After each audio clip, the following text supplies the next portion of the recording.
We are live from Auckland Park in Johannesburg, and we ready to engage with you on matters that affect you, matters that affect your family, matters that affect your community. Tonight, pupil placement in sharp focus. Why, you ask? Because it's topical.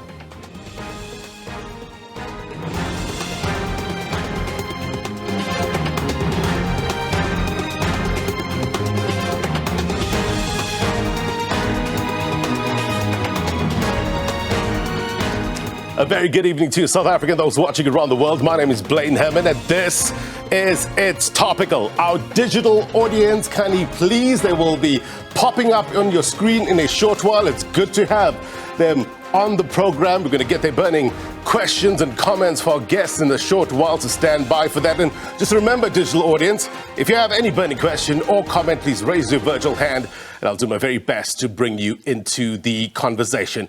As always, on this program, the news comes first. We've got breaking news on our watch. President Cyril Ramaphosa has cancelled his trip to the World Economic Forum in Davos. President's spokesperson, Vincent Magwenya, saying that currently the president is convening a meeting with the leaders of political parties as well as the National Energy Crisis Committee and the ESCOM board. He also went on to say that those meetings will continue and more briefing sessions to key stakeholders will take place during this week. So we're going to get much more with regards to that in a short while. So stand by, we will get that for you. Now, talk to us about, in terms of what education means, right? The coastal schools, we know, is opening on Wednesday. The inland schools opened already. So some parents, they are complaining, guardians, desperate to get their place for their child at a school they deem right and fit and proper for various circumstances, right? But the umbrella issue here is the issue of quality education. According to UNESCO, education is a process of facilitating learning or the acquisition of knowledge, skills, values, beliefs, habits. But quality education specifically entails issues such as appropriate skills development, gender parity, provision of relevant school infrastructure, equipment, education material, resources. So it's basically a wide range of issues. So the question is, can we tick these boxes on the quality education checklist here in South Africa? If not, what are the challenges? But most importantly, what are the solutions? Is the public education system failing on a massive scale? Or is that a hyperbolic statement? The better minds on the program tonight. We will be discussing these issues on the program. Stand by for that. Which leads us to the question of the week. And we're asking you, how can South Africa improve the accessibility of quality basic education? Send us your thoughts at It's Topical SABC. Look at me. Look, somebody once said that if you growth is uncomfortable. So if you growing, you basically are uncomfortable. So if you believe that, let's get uncomfortable tonight and learn more about the ways we can grow as a nation.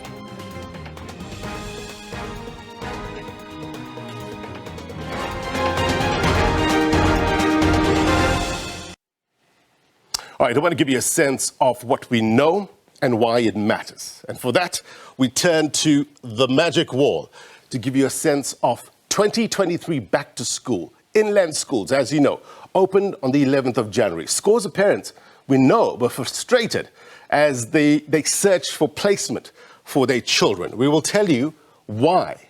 Some of the challenges reported in the past week. Gauteng, look at that number. Over 1,000 pupils were unplaced when schools reopened. Now, the situation was tense, we know, outside Laer School Danimalan. We saw it playing out in real time here on SABC News. Our reporter Patricia Fasahi trying to get to the bottom of the matter. Parents, they're demanding space for their children. With regards to the provincial picture, this is what we know so far. As of Friday the 13th, over 500 grade 1 and 8 learners remained to be placed. Close to 300,000 learners have so far been placed through the online admission. But the number of 571 is a concern. Why has that not been leveled off? We will find out. Let's take a look at another province now, in Limpopo, Malamolele. Reportedly, some parents said they were asked to pay a sum of money before they could be issued with stationery.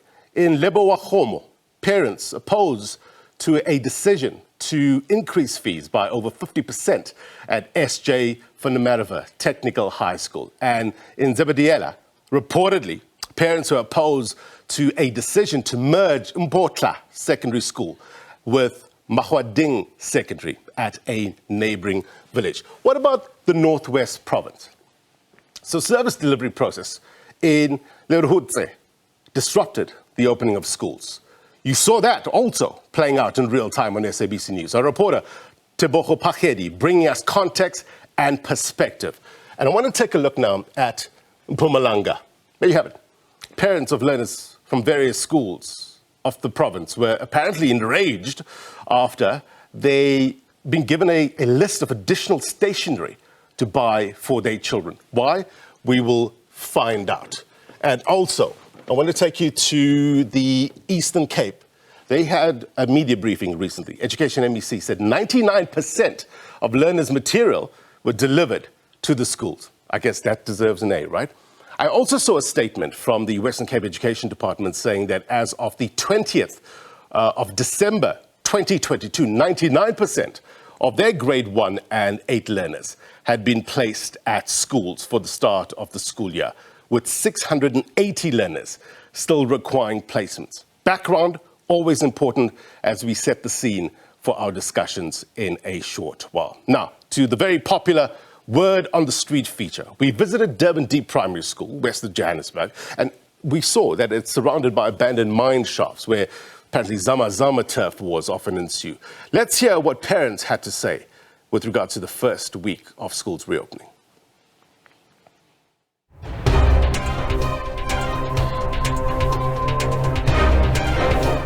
What are the issues that you have faced when school reopened?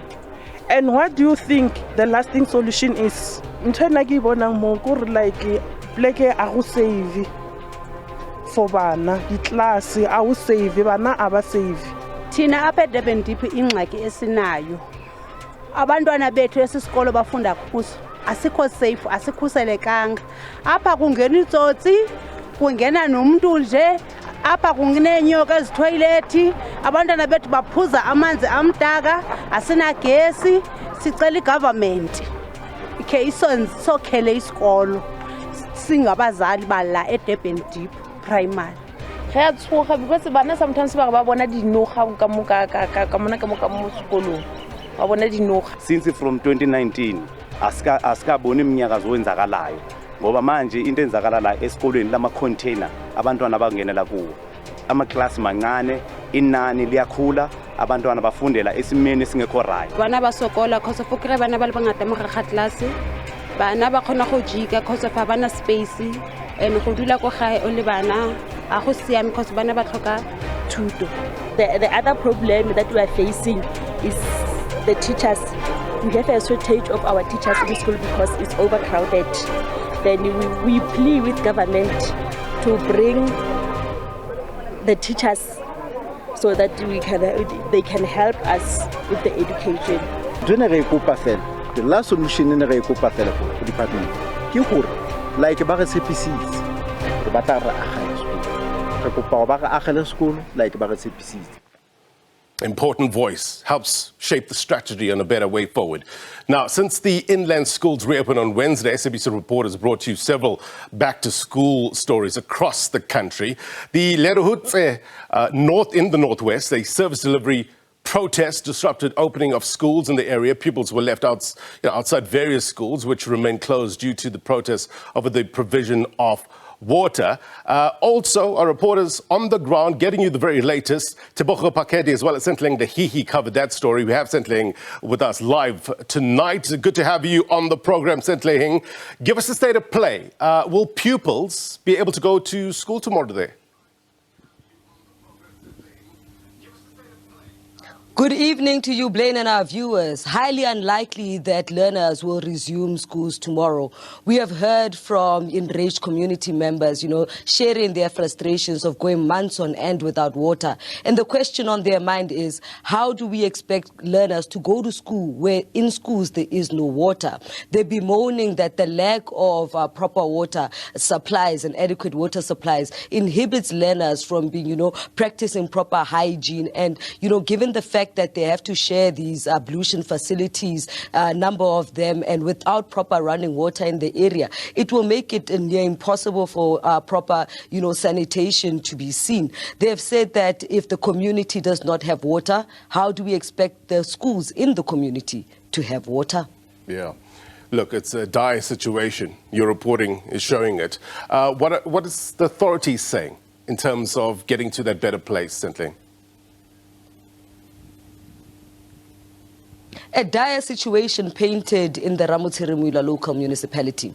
These contentions around water have been in the public eye for a number of months. We know that the provincial government intervened in November, setting up a task team that was set to intervene in the challenges facing that community. But lo and behold, the task team seems to have not achieved anything at all, given the demonstrations that we've seen from the community. We understand as well that some local authorities have deployed some technical teams to, go into the ground and, deal with the situation on the ground. But it seems that allegations of sabotage and, sheer infrastructure damage to ensure that, water tankering businesses continue are actually, compounding the situation facing the community. No doubt it's an ongoing story. You'll have close eyes on it, Sentleng. Thank you very much indeed for your reporting. No doubt we'll be following it very closely in the week to come. Sentleng Lehihi, live for us in Northwest. Thank you. All right, I want to take you now to Limpopo. The 2023 academic year started smoothly in most parts of the province. However, Malamolele Secondary School made headlines. Why, you ask? Well, let's bring in SABC News reporter Pimani Baloy to find out more. Pimani, good to have you on the program this evening. Controversy at a no-fee school. Tell us more. All right, do we have Pimani? All right, we'll try to get to Pimani in a short while. Blaine, can you hear me now? There you go, gremlins out of the system. Talk to us about what we know in terms of your area, that school that you've been covering. Give us background, give us an update. Good evening, Blaine, and good evening to our viewers. Indeed, there was controversy at the Malamulele High School, where we know it is a no-fee school. But at the end of last year, it seems the SGB and some members of that school management took a decision that in order to raise funds to ensure that the school, because it's a new premises, is secured and it's kept clean, they would ask parents, which they now call fundraising, donate about 550 per child, so that it could keep the school safe. But what happened is, it appears when parents went to school on Monday and Tuesday to fetch stationery to ensure that books would be ready by Wednesday for their kids, they were told you must pop up the money first before books could be issued, which sort of upset the department, saying, you know what, these are free books that should be given to every child for free. You cannot be exchanging books for money. If you want to raise funds, you can go ahead and raise funds, but you cannot be withholding either reports, either stationery or food. But Blaine, this is not the only story that we've been monitoring in the province. And I must also add, by the end of the week, this had been resolved and kids had gotten their books. But there's also another issue that we also monitored. Just before you go there, so parents didn't have to pay for that stationery. I just want clarity on that. At the end of the week, by Friday, parents were issued books without making that payment. Right. But the parents who had already made the payment could not get their money back. And the difficulty in this is that, Blaine, there are some parents who took their social grant money, the last money they had. There's one parent who cried when we were doing a live crossing with her, where she said, a family of 4 gets 480 a month, which is a child support grant for one of the kids. And that's all they had. She had to get that extra 20 rand to top up that 500. But she would not get it back, and the family had nothing to eat. She broke down into tears, saying, There's not even meal in the house. We don't know what we will eat. We don't know how we'll proceed playing. Any reaction from the school as to the reasons why that money won't be returned? This is where it gets very interesting, Blaine. No one in the school was interested. I was there for a total of 3 days, going in and out. The SGB never took our calls. The school management was not interested in speaking to us. So it appears this decision was taken, but no one was willing to say, I was present during it. That line, not too good. Pimani, you still there?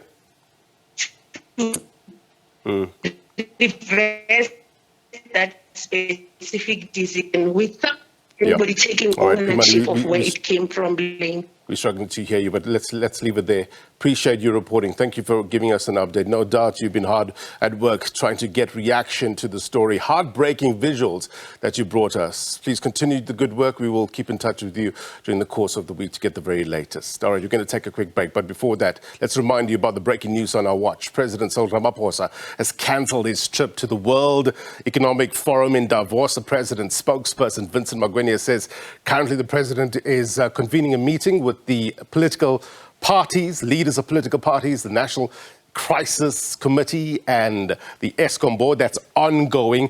We're going to get you the very latest with regards to that. Let us know. What do you think? Would this make a difference with regards to the electricity situation in the country? Look at the top right-hand side of your screen. Stage 6, rolling blackouts. How's it affecting you? Let us know. That is Topical SABC. We'll also come back from the break, get straight into our discussions with regards to our guests, digital audience, quality education. Big question. More next.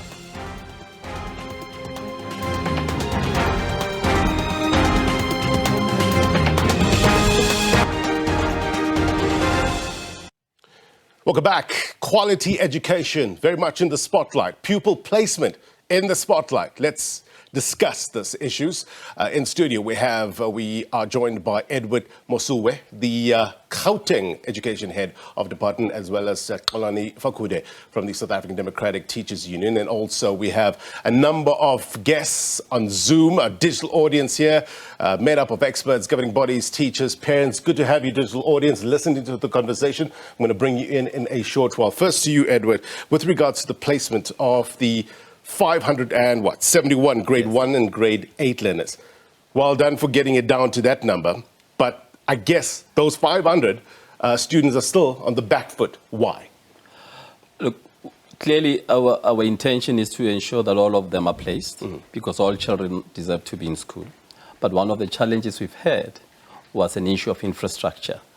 And that has been caused to a larger extent. And maybe let's also put the 571 in context. The Gauteng system in the last year had 103,000 new entrants into Gauteng, right, which means over the years we have seen an exponential increase in the system. And what that has meant is that we've had to continue to increase the infrastructure capacity and capability. Now, as it comes to the 571, we have ensured that we find them space, and that is why the number came down from 1,300 to 571, and we actually are wanting to make sure that the 571 are right, placed, and there are plans in place. There are 3 specific areas I should indicate in Gauteng, because it's not all across the province.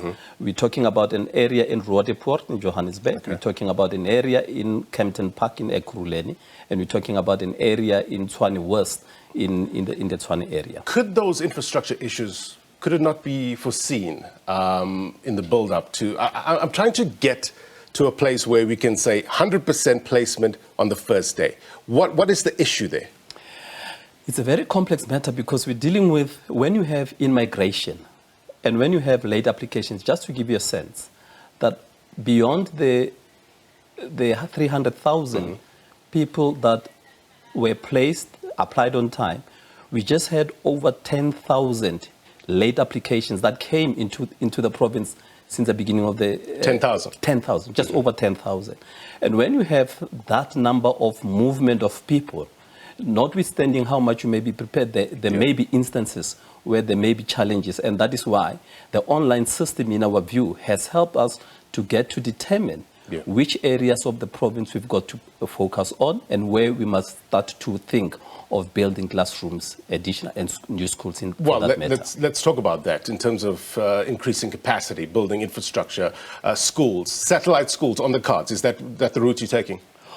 Look, we want new schools, and I could indicate that just close to 20 new schools that are in the pipeline at the moment. It's just, unfortunately, we don't have them readily available for this group. So what we then So what happens to them then? No, here's what I'm saying. There are 20 new brick and mortar schools that are in the pipeline that are being built at the moment. But unfortunately, they are not addressing the 571 because what we're looking for is to have classroom space now. Yes. And that is why we went on with the establishment of 5 satellite schools in these areas that I've spoken to. These are just a temporary solution as we migrate to the final structures. So you're confident that over 500 learners will be accommodated in those satellite schools by the end of It is our responsibility and it's our obligation, and we are working very hard to ensure. And that is why we also gave ourselves that by the 31st of this month, all other children, be it late applications, be it those that the 571 or any other person that may be wanting space in our schools will have to be accommodated, because teaching and learning is of paramount, and we must make sure that learning and teaching takes place. Olani, let's get your take. 10,000 late applications. Of course, parents need to take responsibility for that. Issue of infrastructure needs to be foreseen, isn't it, in order to get this right, in order to get to 100% placement on the first day. We need to work on this. Where do you see the quick wins here? Thank you. First, let me greet you, Blaine. Let me greet Dr. Musu here from the department, and of course, our guests who are joining us on Zoom. Look, as far as we're concerned, Blaine, the most important thing here is about how we utilize the data that we're exposed to in terms of how we not only plan, but we also resource those particular plans. You know, as we're sitting here, one of the common trends that we're also beginning to see, for instance, not even beginning to see, but a chronic problem within the system is about infrastructure.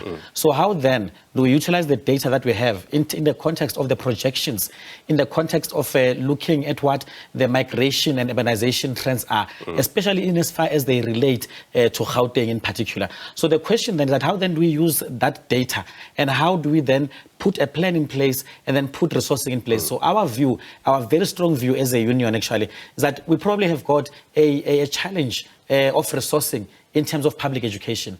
Now, year in, year out, we are going to be told that the budget for education is actually of such that it takes the lion's share of the fiscus.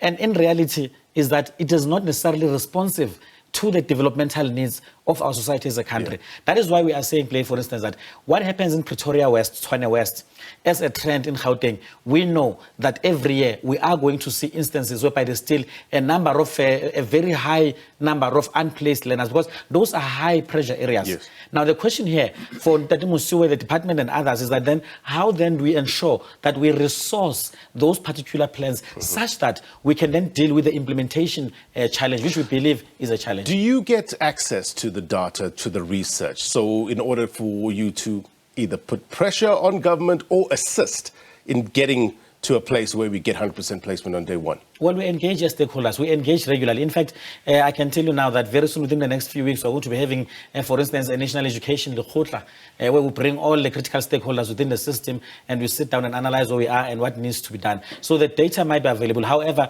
what then becomes critical is also the consequence management for non-implementation. Look, the policies are there, the plans are there, and normally the plans, they sound so nice, plain. You imagine that if they're implemented, then we can resolve part of our issues. But now the reality is that sometimes we then mismatch a plan and resourcing in particular. And that is why then we feel that we're lagging behind in terms of implementation in some instances.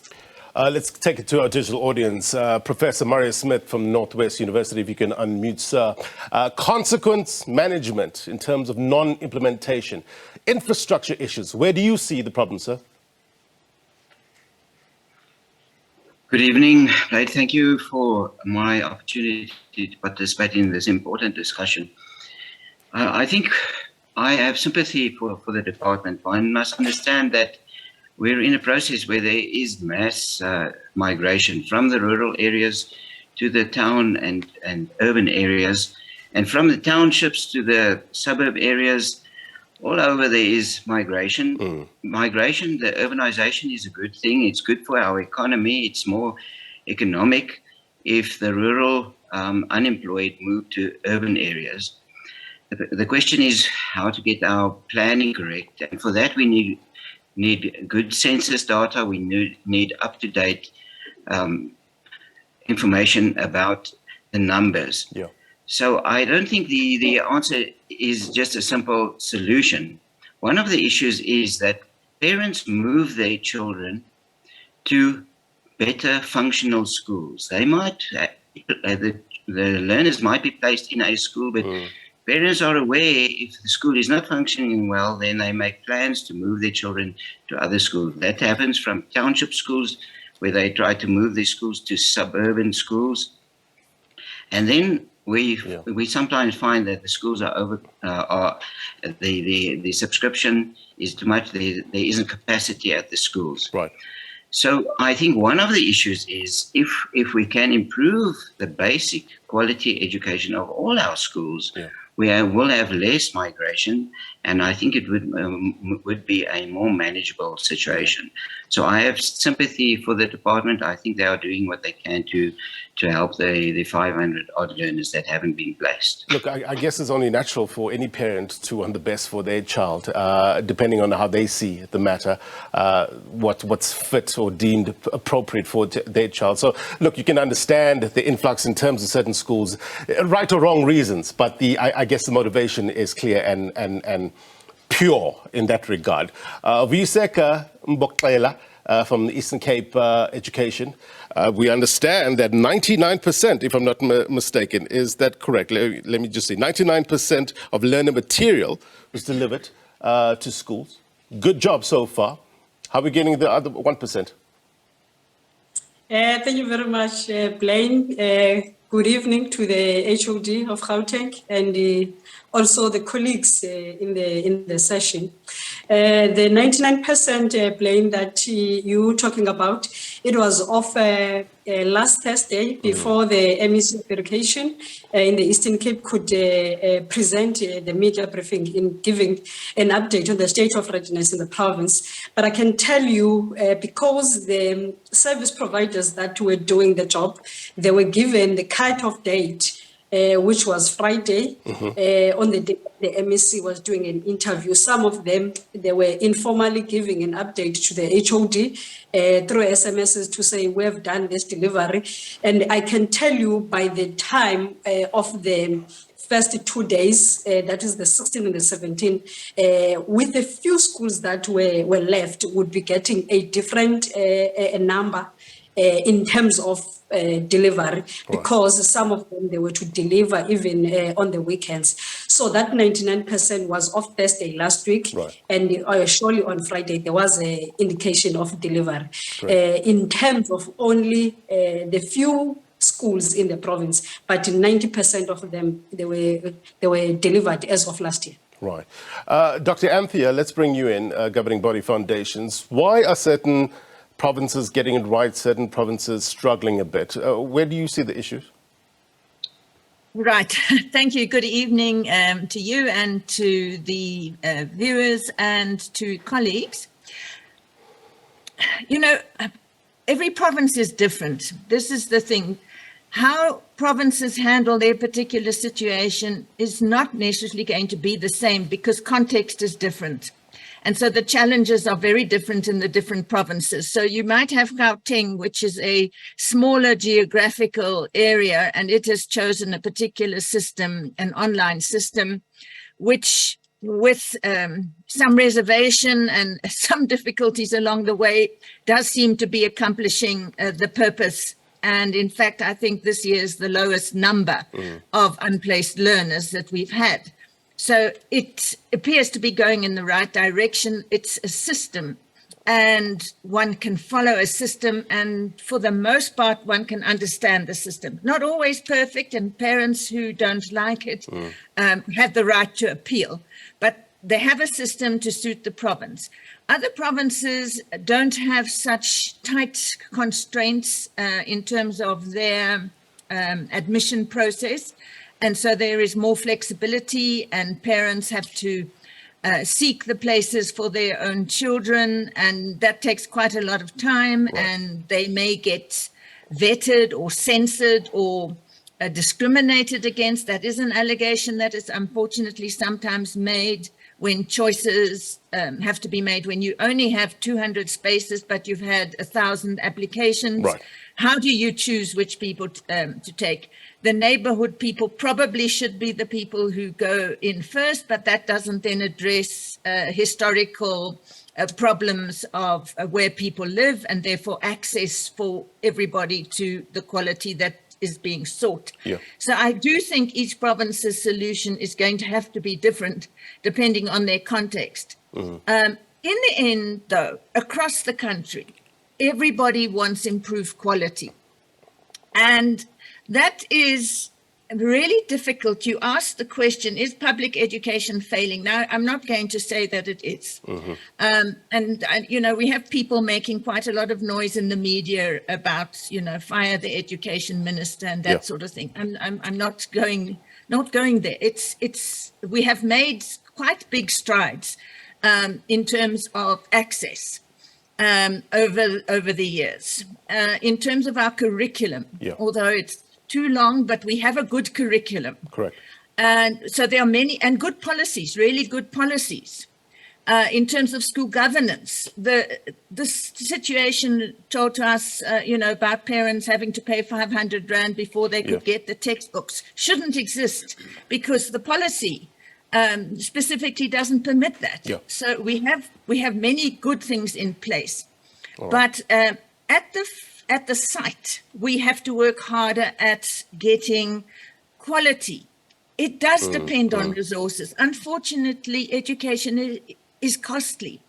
And as most people will know, the actual spend on education has declined over time. You know, where it needs to be going up to match inflation, it hasn't matched it. We have on the table an 18% or so increase in electricity. I don't know how schools are going to manage that with their school budgets, because they have budgets for services, but it's not taking into account such drastic increases. So we need to look at the things that will, as soon as possible, have better impact on schools. And my point would be school management, school leadership, and implementation, as Kolani was saying, implementation. There's policies there that look great. Implementation,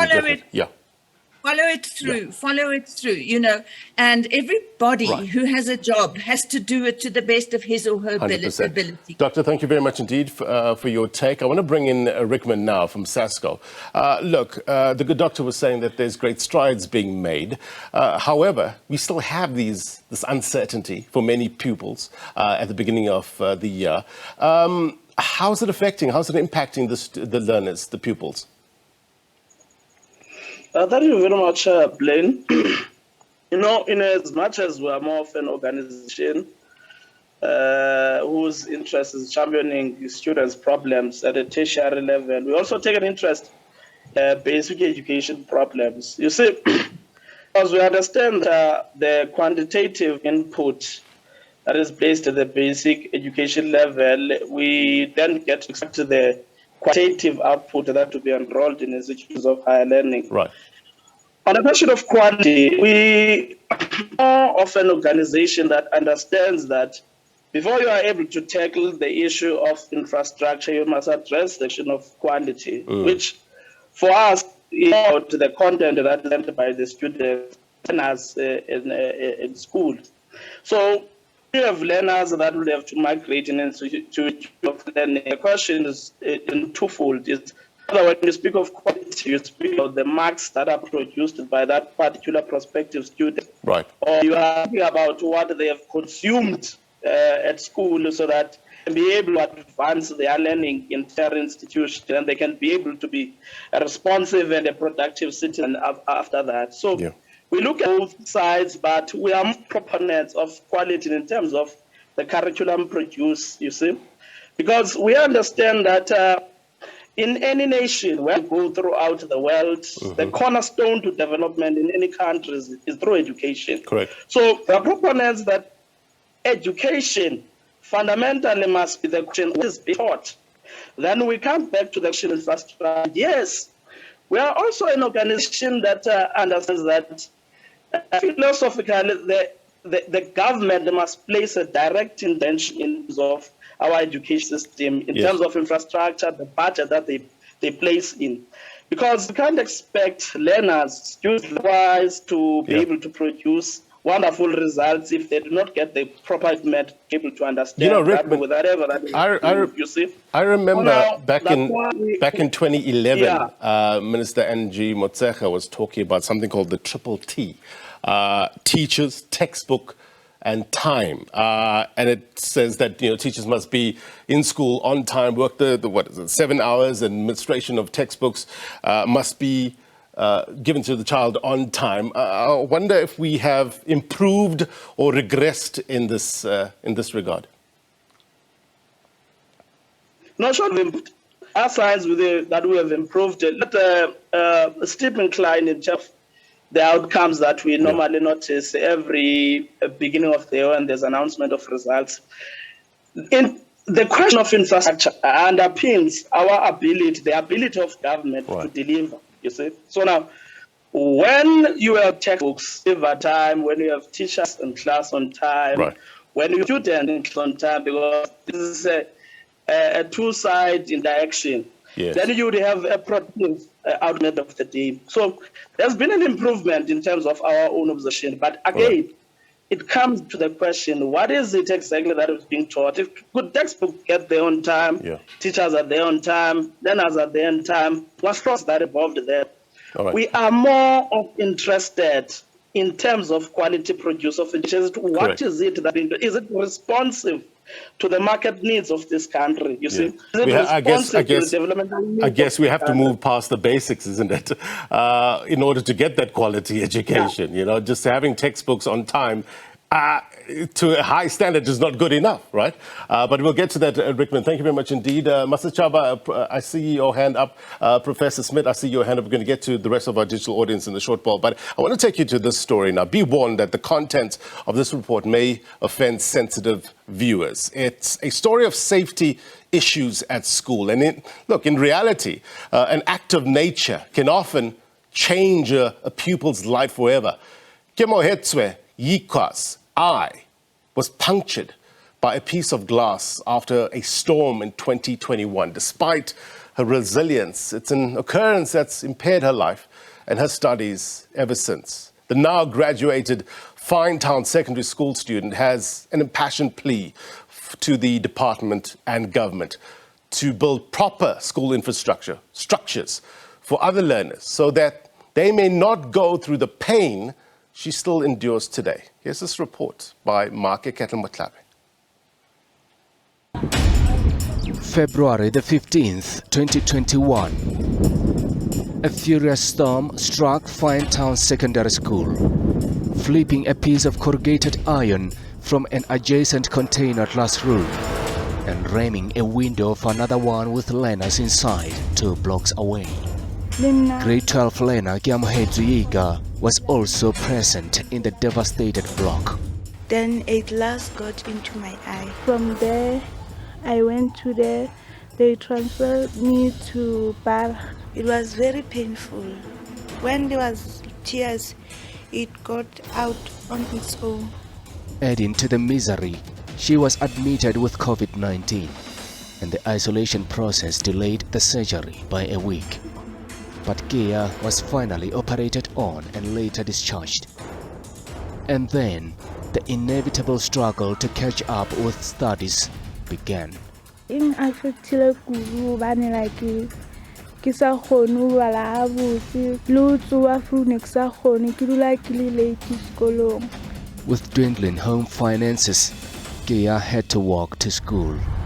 And in a bizarre twist of fate, she was run over by a car. And I couldn't see that car coming. Car mirror hit me. I fell down. Le bili la koloi le la kamera lang hata lut. I also fall because I saw like he looked up shuku. Taken to hospital yet again, but later discharged. 2 years on, Kia is still on medication for her eye. I saw di fela sa teng a ba di ntsha kaofela, and then ntho e dia hore le ntho le be bohloko hape. Kia's father is a panel beater, but it's still not enough for her medical bills. Even though he holds no grudge, he feels he should be the last parent to see the kind of agony he has seen in the eyes of his daughter. Mola di golon, hawa chenche masengi ale, limo igawa gimi kuku wa inche wa di golo je right for je di swane jorwa na wa be safe to jo. A sentiment echoed by his recovering daughter. Aki wish you like ideal ho bana ba bangwe. Ke isha ka like Department of Education e ka sekolo se se botse gore bana ba tlo kgona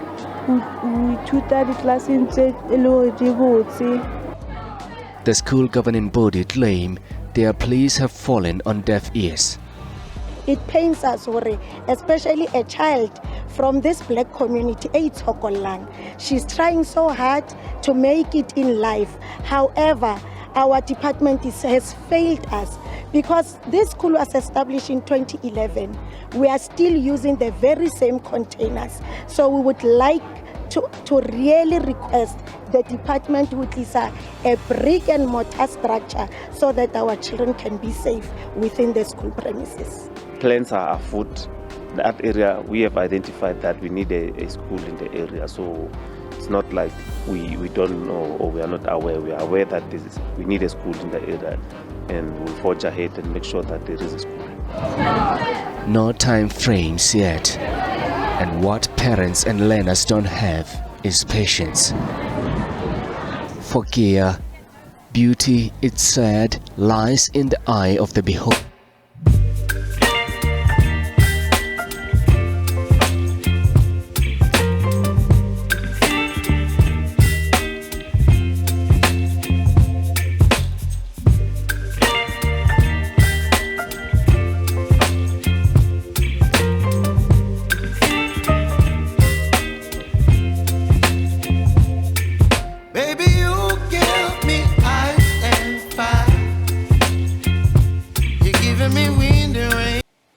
Such a powerful report there by Mark Iketla-Motlabe there. Let's bring in Kolani.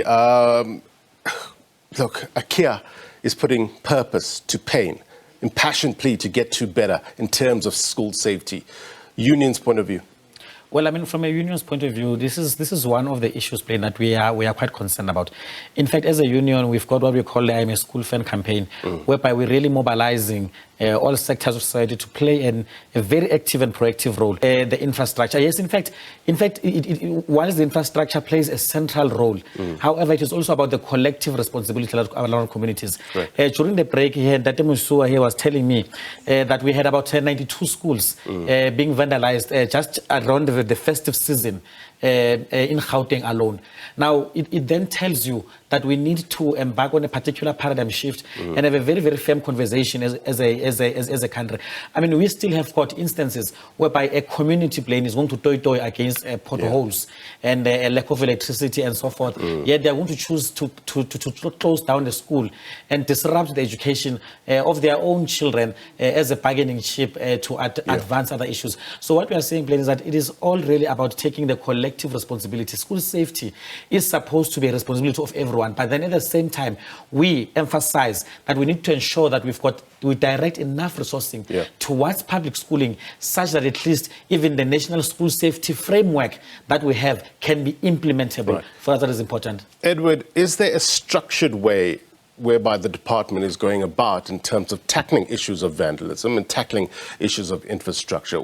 Put us, take us into your confidence in terms of helping us understand how you're going about doing this. Look, and what Roland is saying is quite correct. We, unfortunately, once a school is vandalized, it means you must go find... In the context of school safety, it is not just about new money that was not budgeted for to go and repair. And what does it do? It takes from where you should have been providing a service to go and repair. And what it means, therefore, that whatever investments we make, communities must make sure that they safeguard. But as it relates to how then we have worked collaboratively with the South African Police Services. Right. We have in Gauteng, and I know it's in other provinces as well, a program called Adopt a Cop. And through that program, we seek to ensure that every school is linked to a police station. Right. And should communities know that there is some activity that is untoward at a school, they are able to link up with the police station. But there are other programs that we're also running, as Colin would have indicated. And the totality of all of these programs are intended to ensure that we bring safety in our school environment. All right. We're talking about quality education, and of course, safety fits into that calculus when we're talking about quality education. Masa Chaba, you're a parent. Talk to us about your experience with your child on the ground. Thank you, Blaine, and good evening to your panel, the digital audience, and the viewers. You rightfully say I am taking the conversation slightly back a bit because when you showed the video about Yankia, which is very heartbreaking, I wanted to speak to the issue of placement. Okay. Now, for the first time, I have always had my child, who is supposed to be going to grade 8. I've always been in the private school system. This was the first time I was enduring this live as a parent. Yeah.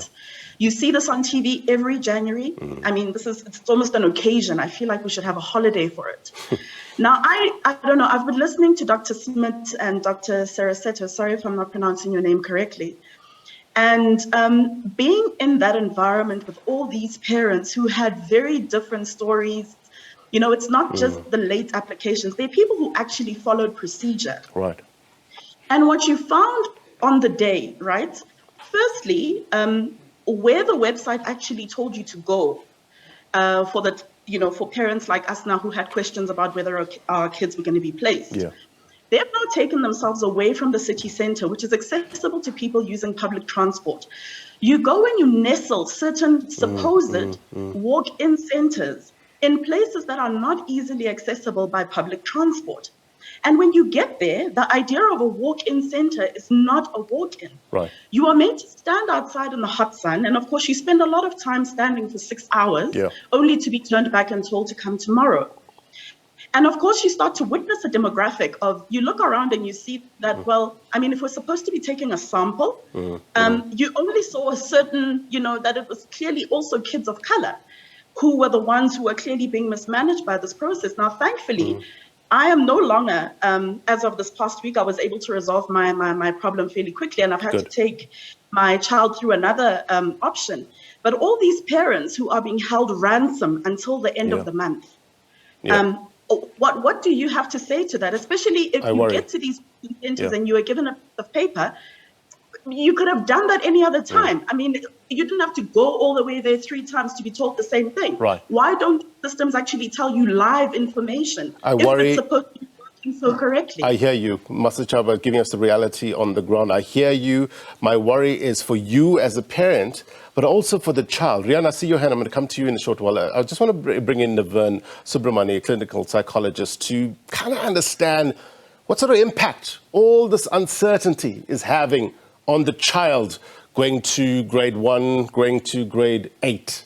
What's your take, sir? Yeah, hi, Blaine and everyone else. It's a good question because uncertainty is intrinsically unbearable to human beings. Uncertainty is intrinsically stressful. So, and going to a new school is already quite a stressful event. Can be quite a stressful event for a child. So it's sort of being compounded by all the sort of macro uncertainties that are surrounding the context. So, the stress that the uncertainty brings is not good in itself for the learning, ironically, and for the student who now needs to take in new information. I mean, we know from a psychological perspective that things like your attentional processes, your learning capacity, your ability to form new memories can all be affected by the release of these stress hormones into your body, which can be a consequence of the uncertainty. So we have, all these issues related to stress. And I think children who are let into school late can also suffer some social consequences. And we know that a big part of school is also these forming new social bonds and learning how to be social in these spaces. And if you enter that game a bit late, you can always be a bit behind when cliques and new groups are formed. So that is another consequence here, I think. Yeah, it's an important point, Navan.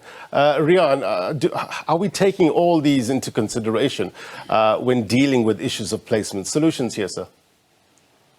Yes, I think one of the issues that I wanted to highlight, and adding to what the other colleagues said about quality education and density in the provinces, semigration and everything. But I want to pick up on Mase Chaba's tone of voice, which is a parent that has an urgency and emotion in it, because our parents, rightly so, take the lives of their children very important. Correct. And there's something that we need to know. And timing-wise, I think if we knew what we know now, middle October, we would have had time to deal with it. And I want to ask the question to the department. Previous years, before 2020, the system opened in May. For the past 2 years, it opened in August and even as late as September, with changes every year. And every time a parent applies, it is the first time, highly likely, that they do this. Or say it's a 50% chance because it's their first child or second child. But they don't do this every year because it's either for grade 1 or for grade 8. Yeah. For the departments, it is a reoccurring process. And yes, we deal with it. It's a run of the mill. And it should be like that and it should get better. But for parents, it's a very emotive process. Yes. There's urgency in it. We know from January, it's always in the news, there's a tension that my child will not get the school of choice that I'm living close to.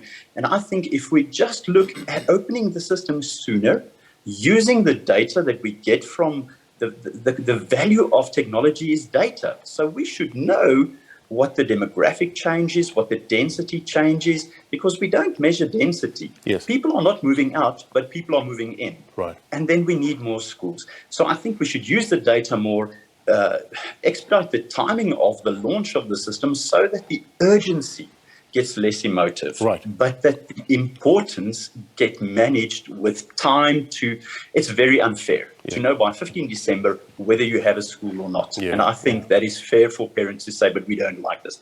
So there's more to say about that, but I think if we could just look at launching the system earlier and having more time to mop up, to understand what to do. But the crux of the issue, the systemic issues, number one, quality education. People want to go where there's a good school. Number two, influx of people. We need infrastructure. We need quality infrastructure. Sad story about a container school. Sad story about mobile classrooms. We need to get this right. All right, Rian, instructive as always. Thank you very much indeed. Let me take Mano as well as Professor Smith. We're running out of time, so if you can be as brief. Mano, you seeing this firsthand as a teacher. Talk to us, give us perspective.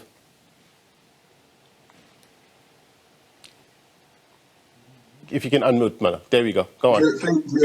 Thank you, Blaine, and your panel on the other side, and fellow panelists on this side where we are. It's a heavy one, and I sympathize a lot with the principals, especially in the beginning of the year, because all these things are coming to them and they have to deal with quite a number of issues. They have to deal with issues of making sure that the children settle when it comes to the curriculum and the delivery and management of that curriculum. But at the same time, resources have to be on par. Everything else should be there. But more than anything else, you will find that the demand also, the demand for data collection and stuff like that, which the department will be in need of and all that, you find that within the allocated time, it's very difficult for them to respond positively and accurately in that matter. But these are the issues that we find ourselves in. And the other thing that perhaps if one was to also just make an input on, which pertains to the school funding, because the funding that comes from the department is never going to be enough. And I think it's very important for the department to also, with partners outside of the education system, to be able to work around this thing. Because look at the situation where the schools, especially when you look at the township rural school, as compared to the modern or rather Model C suburban school. The disparities, they are huge. And as a result of that, you find that there are certain learners that are going to school, but they are completely under-resourced and things like that. So issues of, I hear you. Of poverty, the whole situation. And issues of resources. It's very important for us to, as a department, to look at those kind of issues because it's critical. You can't have a school in a where there are, say for example, 12 teachers. Timetable cannot run. Thank you very much. If timetable cannot run, it means that the quality that my fellow panelist was talking about, it's never going to be realized. Thank you very much for your input, Professor Smith. We've just run out of time, but thank you very much indeed for your input. We'll try to get it and put it up on our social. I just want to get a quick final word from you, Edward, with regards to the suggestion of opening the system sooner, launching the system sooner. Yes or no? Yes, but there's an important point that we need to Rian makes a point of choice. We have provided access and placement to some parents. However, they say we don't want that school, we want that other school. And yet we tell them that this school is full. That's why our online system provides for an appeal process. But once we've provided for an appeal process and we indicate that the space is full, some parents still insist. So the issue of choice is also another difficult thing. Edward, thank you very much indeed. Polani as well, Digital as always, good to have them on the program. Here's my take. Look, part of our job is to give voice to your struggle. Why? So that those who can make a difference hear you loud and clear. Access to primary education, in particular, it's crucial. It opens up avenues of opportunity for our children. It's important that we get that right at that level. According to UNICEF data globally, nearly 90% of children attend primary school, but in poor households, that drops to 74%. They say significant progress has been made in reducing the number of out-of-school children, but there were still 64 million primary school-aged children out of school in 2020. Quality education. It has a direct link to the creation of cohesive societies, right? So in terms of placements, in terms of the accessibility to quality education, we need to have clear eyes about alternatives that work for both our children as well as our dedicated teachers. You heard Mano there. So we don't only need words, we need commitment and we need action to fix, and we need that now. That is my take. If you missed anything on this program tonight, be sure to watch our episode of It's Topical on our YouTube channel, SABC It's Topical. Until next week, my brothers and sisters, take care. Bye-bye.